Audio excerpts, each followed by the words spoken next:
So I've had the luxury of studying psychology at the GCSE, A level and degree level. So I like to think I have an idea of what's required to study it at the university. So I'm going to give you 5 requirements for you to sink your teeth in. But please feel free to do what you've been doing on my last video and telling me what A levels you are considering and whether or not they are good A levels for your degree of choice. Ideally let it be psychology for this video because I will be covering other subjects. But yeah, just comment away, ask me anything, it's been a lot of fun.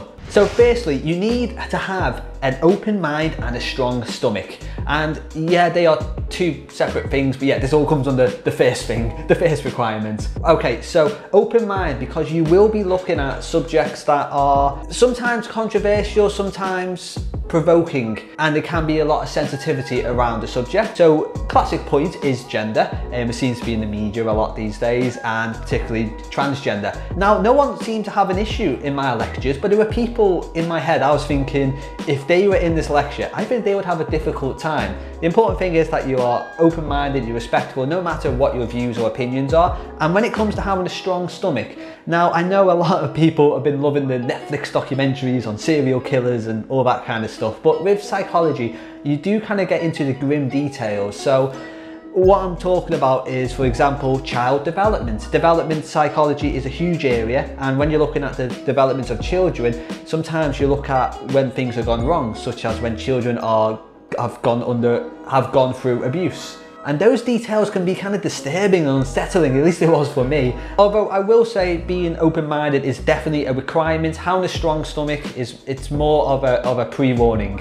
Now, biology seems to take a few people by surprise, but it's actually linked to psychology in almost every single way possible. So it's ideal for you to have some knowledge or some interest in biology. Now, what I'm talking about is things like neurotransmitters and the way drugs impact us, impact our body, the way they influence our neurotransmitters, influence our behaviors, things like that. But you can also look at things like your brain, your memory, or when memory's gone wrong, or brain damage, and how that impacts us psychologically. Fight or flight response, adrenaline, and even our emotions such as happiness, fear, anxiety are all linked to biology and psychology. So it's useful for you to have some knowledge of it. If you do have the GCSE in it, that's great. Don't feel like you need to have the A level, although it can be helpful. Now this next one is what takes people by surprise, but you really do need to respect that psychology is a science. It's often referred to as a social science, but it is still a science. What I mean by that is you will be conducting experiments and writing papers. So for example, I had to do it was quite boring, but I had to do a study on memory. Okay, and what this involved was I would have what participants, as they're called, a group of people who would look to memorize all these words on a piece of paper, just using hardcore memory techniques, just trying to commit it to memory. But then that was condition A. In condition B, I would have them trying to learn a different list of words, but this time using memory techniques. And the idea of the study was to see if certain memory techniques could increase your memory recall, and if so, by what degree. And so when I did that study, I would have to write a normal paper like you do in science. You need to have introduction, my method, I would have the results section, and the discussion and the conclusion, and everything that you kind of get in a normal scientific paper. Now, as a side note, you do need to have a bit of an understanding around maths and statistics. Now, not too much, so don't panic.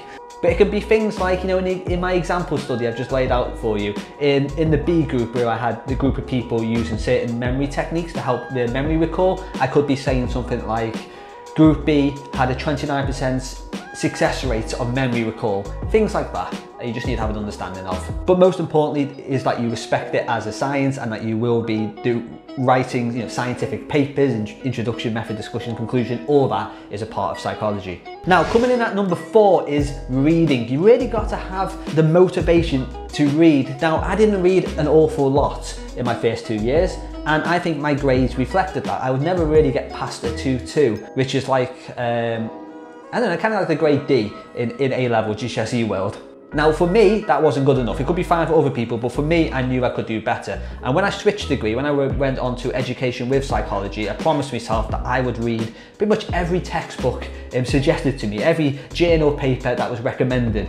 Now, I didn't read it back to back every word. I would just get hold of it, I would open it, I would maybe look at the glossary for keywords and go to those pages, and I'll just scan through it and see if this paper could be relevant to the essay that I'm writing. At the end of the day, they've been recommended for a reason, and it doesn't hurt to take 10 minutes just to have a quick glance through it. And to be honest, I've been surprised by how useful some of these papers have been. You know, I picked them up and thought this is going to be a load of boring rubbish, and they've ended up being a core element in my essay, which helped me finish with a first class degree. By the way, I'm doing a video on how I got a first class degree, like my top 5 tips or something like that, so make sure you subscribe and stay tuned for that. But yeah, get into the habit of reading. It really does help in the degree of psychology. Now lastly, and this is going to probably seem a bit odd, but you need to know what psychology is. The reason I say this, and I'm going to give you an example. When I started my A-level in psychology, bearing in mind I've already done a GCSE in it, but most of my classmates hadn't ever done psychology before, the teacher did like an introduction to psychology. And what she said was, you need to understand that psychology is not magic. It's not Darren Brown. We're not going to be doing mind tricks and trying to like get people to be hypnotize people and do card tricks and stuff like that. And I just kind of laughed. I thought, yeah, that's quite obvious. It was obvious to me. I've already done GCSE in it. But there's a few people whose faces just dropped. You know, they were very disappointed that we weren't going to be doing card tricks or something. And a few people did actually drop out for that reason. So this is why it's important to perhaps study at A-level. If you're not studying at A-level, just try and get a grip of it. Try and go to Open Days University. Try and get some idea of what psychology is going to be like. So maybe you want to go and get a course syllabus, or maybe you want to speak to people who are doing a psychology degree. There are YouTubers all around who are doing psychology degrees. Make sure you have a solid grasp of what psychology is, so you don't end up dropping out in your first year and having to start the uni process again. Right, so they've been my 5 requirements for studying university. If you think I've missed some, please just note them below. As I said at the start of the video, I really enjoyed how so many of you commented to say, these are my A-levels, are the good A-levels for what I want to do? Please comment down below. Please comment them down below. I absolutely loved it. I do realise this is my first video back in a while. You may have noticed, I'm not sure if the camera picked it up, but I have a new channel, The Budget Baby. If you're new here, I'll put a link down below. Please check it out. It's my family vlog. I'm about to be a dad for the first time. I'm really nervous, but yeah, I am going to be posting on this channel more regularly, once a week, and they're going to feature videos from my lovely wife Claire here on Top 5 Education, where I hope to see you next time. Thank you for watching. Drop a like, it is appreciated and does help, but I'll see you next time. Bye bye.